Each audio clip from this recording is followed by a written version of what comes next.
Good morning students. आज से start करेंगे हम एक्सरसाइज 8.3, लेकिन उसमें जो टॉपिक हमें डिस्कस करना है कंपाउंड इंटरेस्ट, पहले हम थोड़ा उसके बारे में पढ़ लेते हैं। Interest is the extra money paid by institutions like bank और post offices on money deposited with them. Interest क्या चीज़ होती है? इंटरेस्ट वो एक्स्ट्रा मनी होती है कि जब हम कुछ इंस्टीट्यूशंस में जैसे बैंक में या पोस्ट ऑफिस में अपने पैसे जमा करते हैं, अपने रुपए जमा करते हैं, तो कुछ एक्स्ट्रा रुपीज़ हमें उनकी तरफ से मिलते हैं, उसे हम इंटरेस्ट कहते हैं। Interest is also paid by people when they borrow money. Interest जब भी हमें पे करना पड़ता है जब हम किसी से कुछ पैसे उधार ले लेते हैं या बोरो करते हैं, क्योंकि हमें जब वापस देने होंगे तो कुछ एक्स्ट्रा पैसे देने पड़ते हैं। सिंपल इंटरेस्ट जो है, जो कि आप लास्ट क्लास में पढ़ चुके हो, उसको निकालने का फॉर्मूला होता है principal multiply rate multiply time upon 100। यहाँ पर प्रिंसिपल वो रुपीज़ होते हैं जितने उधार लिए जाते हैं या दिए जाते हैं किसी को, उसे हम प्रिंसिपल कहते हैं, ये रुपीज़ में होता है। रेट हमेशा परसेंटेज में होती है हमारे पास, पर एनम कि एक साल में इतने रुपीज़ एक्स्ट्रा देने होंगे 100 रुपीज़ के ऊपर। और टाइम कि कितने टाइम के लिए हमने मनी को बोरो किया है या मनी हमने डिपॉजिट कराई है, अपॉन में 100 यहाँ लगाया जाता है। और कंपाउंड इंटरेस्ट क्या चीज़ होती है? Compound interest is the interest calculated on previous years amount. जो प्रीवियस ईयर का अमाउंट होता है, हर साल का जो अमाउंट बनता जाता है, उसके ऊपर जो इंटरेस्ट मिलता है उसे कंपाउंड इंटरेस्ट कहते हैं। तो एक तरह से अमाउंट और यहाँ पर क्या होता है, प्रिंसिपल प्लस में इंटरेस्ट। तो अगर हम सिंपल इंटरेस्ट और प्रिंसिपल को जोड़ें तो जो अमाउंट आ जाएगी, और फिर नेक्स्ट ईयर फिर हमें उसके ऊपर अगर इंटरेस्ट चाहिए, तो इस तरह से जो कैलकुलेशन होती चली जाती है उसको हम कंपाउंड इंटरेस्ट कहते हैं। और ये छोटा प्रोसीजर इसको करने के लिए, अगर हम इसको सिंपल इंटरेस्ट के फॉर्मूले से यूज़ करेंगे तो बहुत बड़ा प्रोसीजर वो बन जाता है, हमारा क्वेश्चन बहुत लेंदी हो जाता है। तो उसको छोटा करने के लिए हम किसी और फॉर्मूले का यूज़ करते हैं, इस फॉर्मूले का यूज़ करते हैं। यहाँ पर डायरेक्ट हमारे पास अमाउंट निकल आती है। प्रिंसिपल हमें गिवन होता है, principal multiply by 1 plus rate upon 100 raise to the power time.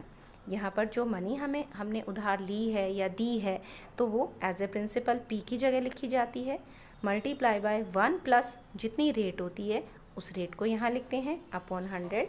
इस पूरे को सॉल्व करते हैं ब्रैकेट में, और जो टाइम है हमारा उसे यहाँ हम पावर के फॉर्म में लिखते हैं। और ये फॉर्मूला यूज़ होता है when interest is compounded annually. जब इंटरेस्ट एनुअली कंपाउंड किया जाए तो इस फॉर्मूले का यूज़ करते हैं। लेकिन अगर इंटरेस्ट हाफ ईयरली कैलकुलेट किया जाए कि हर 6 महीने के बाद कितना कंपाउंड इंटरेस्ट बनेगा, तो उसके लिए फॉर्मूले में हम क्या करते हैं कि जो भी PRT हमें गिवन है, P को तो एज इट इज़ रखते हैं 1 प्लस, लेकिन जो हमारी रेट होती है उसको हम हाफ कर देते हैं, R अपॉन में 200 हो जाता है, या हम डायरेक्ट ही रेट को हाफ कर लेते हैं। और जो भी टाइम हमें गिवन होता है उसका हम डबल कर देते हैं, उसको 2 से मल्टीप्लाई कर देते हैं। तो ये फॉर्मूला हमारा तब अप्लाई होता है when interest is compounded half yearly, जबकि इंटरेस्ट हाफ ईयरली कंपाउंड किया जा रहा हो। और यहाँ पर P से है प्रिंसिपल, R से रेट ऑफ इंटरेस्ट और T से है टाइम। और कंपाउंड इंटरेस्ट हम जब निकालते हैं, यहाँ तक हमारा अमाउंट कैलकुलेट हुआ है, और जब हम इंटरेस्ट निकालते हैं कंपाउंड इंटरेस्ट, तो वो इक्वल होता है अमाउंट माइनस प्रिंसिपल के। तो अमाउंट और प्रिंसिपल को अगर हम माइनस कर देते हैं तो वो हमें कंपाउंड इंटरेस्ट मिल जाता है। अब हम देखते हैं 8.3 एक्सरसाइज के क्वेश्चन नंबर 1 का फर्स्ट पार्ट। फर्स्ट क्वेश्चन के बहुत सारे पार्ट हैं, इस वीडियो में हम सिर्फ एक पार्ट करेंगे। फर्स्ट क्वेश्चन है calculate the amount and compound interest on. Amount भी कैलकुलेट करना है हमें और कंपाउंड इंटरेस्ट भी कैलकुलेट करना है।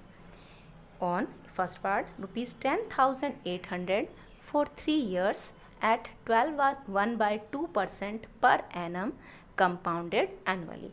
हमें इस लास्ट लाइन पर ज़रूर ध्यान देना है कि कंपाउंडेड एनुअली है या हाफ ईयरली, क्योंकि रेट के साथ हमेशा पर एनम ही आपको लिखा मिलेगा। तो ये हमारा प्रिंसिपल है, ये हमारा टाइम है, और ये रेट हमें गिवन है 12.1/2% पर एनम, और हमें एनुअली ही कंपाउंड करना है, यानी कि जो हमें मेजरमेंट्स गिवन है डायरेक्ट हमें इन्हीं को लेना है। तो principal P is equal to ₹10,800 rate R is equal to 12/1/2% per annum को शॉर्ट में P डॉट A डॉट लिख लेते हैं। ये जो फ्रैक्शन में है 12/1/2, इसको हम सॉल्व कर लेंगे, इम्प्रॉपर में कन्वर्ट कर लेंगे। 2 12 24 प्लस 1 25/2% पर एनम हमने इसको लिख लिया, और टाइम हमें गिवन है T 3 ईयर्स। तो अब हम अपने इस फॉर्मूले का यूज़ करेंगे। अमाउंट कैलकुलेट करने का जो फॉर्मूला है P is equal to P multiply 1 plus R upon 100 raise to the power T। P की जगह हमने लिखा 10,800 मल्टीप्लाई 1 प्लस रेट है हमारी 25/2, जो अभी हमने यहाँ से कैलकुलेट की थी 25/2, और 100 डिनोमिनेटर में मल्टीप्लाई होगा अपॉन में 100 और पूरे की पावर 3। 25 4 ज़ा 100, 4 2 ज़ा 8, 1/8 आ गया।